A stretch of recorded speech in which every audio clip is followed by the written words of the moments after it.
This is a virus particle. Now, we're going to break it down for you internet style, which means quick, easy, and a bibliography primarily made up of Wikipedia entries. The way a virus works is that it goes through something called a lytic cycle. It attaches to a host, penetrates it, creates its own genetic material inside, like more virus particles, and will eventually break free of that host. It will then look for more cells to do the same thing over and over again. In other words, it infects, spreads, and damages. And this virus particle is the influenza virus, H1N1. It acts like a typical virus. There's actually no cure for the flu, and every year sees a few million cases. It's easily transmitted. Touch that pole on the subway, twist that doorknob, and you can easily get it. We don't pay attention as to how easily we can transmit it. By now, you might be wondering what a couple of sluts are doing talking to you about viruses. Take a guess. No? Okay. We're here talking about how a virus works because we want to explain that language is a lot like a virus in that it can become infected, just like we can become infected with the flu. When language becomes infected, it attaches to a word, it creates something viral, and it can spread. Language is not a static, unchanging entity. It lives, breathes, moves, adapts, morphs, and it can have an immune system that can be strong at times and weak at others. Individual words can become infected. Words like cunt, whore, bitch, and slut are all words that have become sick with a sentiment intended to cause damage. This infection with the idea that some people are lesser than others is dehumanization. It's chronic and it's widespread. Slut is a prime example of an infected word. It's gone through its own genetic mutation. It once had a fairly innocuous meaning. One of the earliest recorded definitions of slut is actually an untidy woman. But over time, that's changed. It's become a slur. The infection in this word is not only dehumanizing, but it's compounded by a secondary aspect, a sexual one, and a female one at that. There are few words as hurtful as ones insinuating feminine sexual characteristics. This secondary aspect makes the slur worse. I'm going to tell you a story of how diseased language spreads, infects, and damages. Now, when people say you never forget your first time, it's usually about something else. For me, it was the first time I got called a slut. I was 15, having attended some late-night beach party with a guy that I just started casually dating. No words of consequence had ever spread between us. No words of love, no promises for the future, just a couple of teenage kids hanging out. No words of any consequence until that night by the fire. I was sitting in a circle of strangers, my date having abandoned me so he could go talk amongst his own friends, and I started talking to another boy. My date then reappears, hovers over us, looks at us both with contempt, and then looks directly at me. And slut spills out of his mouth like a thick black poison. And I could feel it spreading over me so tangibly. When you're 15, you experience things very tangibly. Only, I can still feel the sting of that word 25 years later, like it has coated every little bit inside me. My bet is that that boy had no idea of the long-lasting effects that word would have. Now, standing and recalling every time I've been called a slut in my entire life, so I can explain to 1,200 strangers why it sucks. Especially when I've been trying to forget it my entire life. So I really hope you learned something from this. Now, the rate at which an infected word like slut spreads is incredible. Pretty soon I was hearing it all the time. The next time I heard it was when a jealous classmate called me a slut because her boyfriend called me pretty in the hallway. She didn't like that so much. I kept getting called it simply by virtue of being female. When you're a teenage girl, your sexuality is up for discussion anytime, whether you like it or not. Things hit a critical point when I was standing at the desk of my 11th grade math teacher, and he slowly looks me up and down like I was a piece of meat.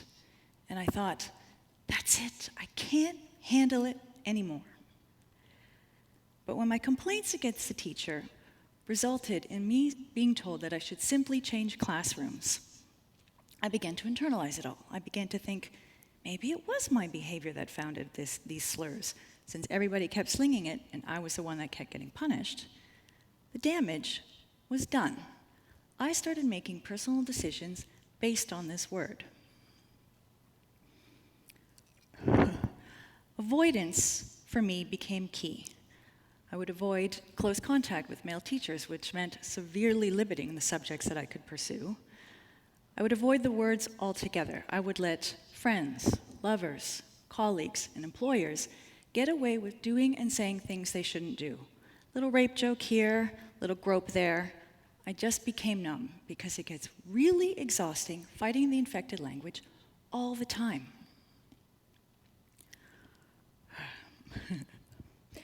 Yes, I love sex. Yes, I've had a lot of it. Sex I'm proud of. Sex I'm not so proud of. But I've also done a lot of other things in my life. I've become a mother, a wife, I'm a sister, good friend, artist, entrepreneur, art director, and a student. Yet for some reason, because of my sexuality and my relationship to it, slut is the label that trumps all the other ones. My bet is that a few people that have called me slut in the past would say, oh, of course she was responsible for something called SlutWalk. Big surprise, the slut. Separating my sexual identity from my self-worth has become very difficult over time when I've been trying to fight this word all my life. My life got defined by that label. Millions of people get defined by labels, labels they don't ask for. Without the infection, words can be harmless, but with the infection, the damage can be immeasurable. So words can impact people's lives drastically. These infected words can also teach us lessons about the world, each other, and ourselves. The way this infection works is that the virus, in this case a virus aimed at chipping away at somebody's humanity, attaches to a word. The word is the carrier of the virus, the host. And when this virus spreads to society through channels of communication like literature, movies, music, and casual conversations, an epidemic may become apparent. If you have a weakened physical immune system, the flu can be incredibly dangerous. When these infected words continue to spread and go untreated, we can develop a kind of weakened immune system, leaving us vulnerable to things later on. The weaker the immune system, the more the infection spreads. I had a weakened immune system growing up, but I think we all do. From a young age, I learned lessons, like the other kids around me, of people who were good and people who were bad, that you got rewarded for good behavior and punished for bad behavior.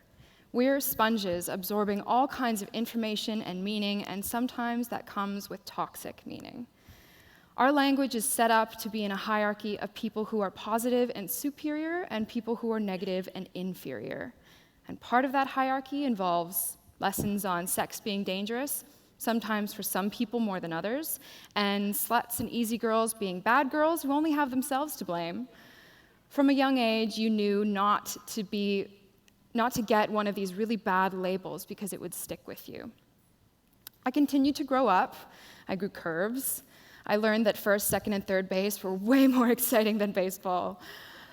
And I went through awkward years of teenage discovery, but because of the ways that we talk about sexuality, consent, our bodies, and our differences, that perfection is the goal, but one we can never attain, that girls are defined by their sexual desirability, but must remain sexually inexperienced, my self-esteem, my view of my body, my emotional honesty were all really unhealthy, confused, and weakened growing up. And then when I was 18, I was sexually assaulted. If you don't understand what that means, I will try to be more clear. When I was 18, I was raped. Coercive and non-consensual things had happened in my life before then and have happened since, but not like that. And this room just got a whole lot smaller. I didn't know what to do after it happened. You aren't taught what to do when somebody holds down your body, breaks it, and gives you back pieces. What I did do was not tell anybody for a really long time. I wanted to pretend that this thing could not possibly exist, not to me. It had to go in a drawer, locked away, forever in the dark, but that didn't really last so long. Every few weeks, it would break out and I would break down. I already knew that you're blamed for being sexually assaulted, shamed into not talking about it, and into thinking it couldn't have even been that big a deal. I felt those things in my core. I played out an inescapable internal monologue of how I was, in some ways, at some times, one of those awful labels I'd heard through my life. I thought, was this because I was a slut? A mean bitch? A dyke if I didn't do what men wanted? I had been called all of those things. Simple lettered words encoded with the distinctive message that I was worthless to the people who were calling me them. To them, I was inferior and damaged, and it wouldn't matter if I became more damaged, or in my case, sexually violated. Intellectually, I knew it wasn't the victim's fault. I knew it wasn't my fault. I knew that there were statistics that I could recite by memory. I knew you were a survivor, not a victim. I knew that you could stay strong, access supports, heal, and break the silence. I knew all of those things, but what I knew intellectually was, and still often is, very different than how I feel emotionally. That was my weakened immune system, and this has been with me for years. We're taught lessons that bad things happen to bad people, that things happen for a reason, and I was caught in an unending cycle believing that if bad things happen to bad people, this must have been justified, and I must have been a bad person. And if so, this wasn't wrong, and it was going to keep happening to me in my life. I wanted to think about, and did think about, the men who assaulted me as monsters for years. It's really easy to hate monsters. We think of them as exceptions to our human race and people who are not like the rest of us, but they frequently are. I had to realize that just as I had learned lessons in the world that brought more harm into my life, they had learned lessons in the world as well that meant that what they did was justified, not that bad, and not their fault. We don't have bigger conversations that we need to have about a social responsibility of how all of these messages are transferred and learned. They're not monsters. They have humanity, and I can't take that away from them, not even them. There are a lot of people responsible, like a Toronto police officer who last year was speaking on York University's campus and offered his advice that women should not dress like sluts to avoid being victimized. 12 little words, one really big impact. He said it as if it was the best he could do, as if there's some universal agreement as to what a slut looks like or how to identify one. And a lot of people came to his defense, saying that he was merely stating a fact. The essence of his comment, like endless comments we've heard before, is that sluts don't matter. And this mindset is inherent everywhere.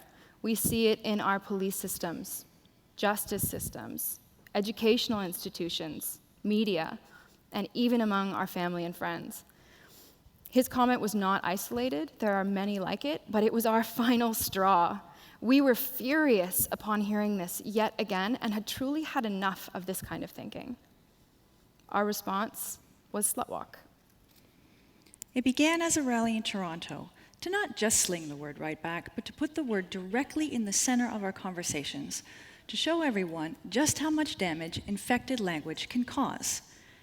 That cop really did think that his advice was being helpful, but it wasn't. It was loaded, first with the erroneous information that what a woman wears has any bearing on whether she's going to be sexually assaulted or not. It pretty much doesn't. And second, with the glib opinion that some people are less deserving of rights and protections than others. The damage of the infected language was obvious when one city became many cities. It happened in Toronto, right here, and then Vancouver, and Boston, and Seattle, and Dallas, and Mexico City, and Buenos Aires, and Rio de Janeiro, and Cape Town, Johannesburg.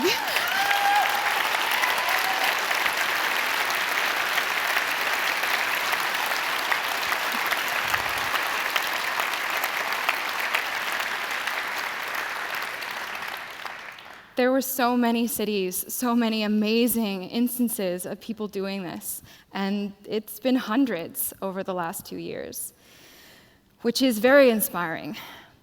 But the disease of feminized dehumanization is a global pandemic, and it infects all languages. Slut, puta, salop, varia, rundi, sharmuta, slumpa. It's everywhere. SlutWalk is our way of challenging the very language we use to convey things like victim blaming, slut-shaming, and justifications for violence, and why it matters when these things happen. If we can study our language even more, especially these kinds of sexualized words, and start to understand why people feel okay using them, if we can analyze the why, maybe we can get to understand how to stop it. When we do this, we see a change. We can start seeing a healing. Like this one. When you Google slut, SlutWalk now appears in the results.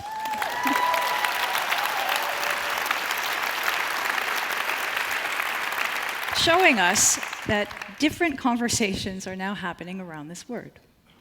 Without the virus that infects it, slut is just a word, as are any words.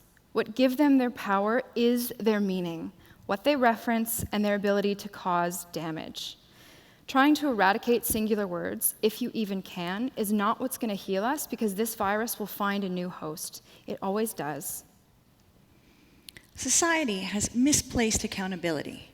In the exchange of language, when one person is calling another person a slut, the knee-jerk reaction is to ask, what did she do to deserve such a label? When we should be asking, why would you say such a thing? Did she do something you don't like, affects you personally, is worthy of your dehumanization? We need to challenge the motives behind the use of the labels. If, when calling somebody a slut or any word like this, you had to, in the same breath, explain what it can mean, that you aren't worthy or deserving of equal rights and protections, you deserve to be harassed for years, have your life go off course, and you should probably be raped, and I don't have to care because I don't like what you did. If you had to say that, would you still say it?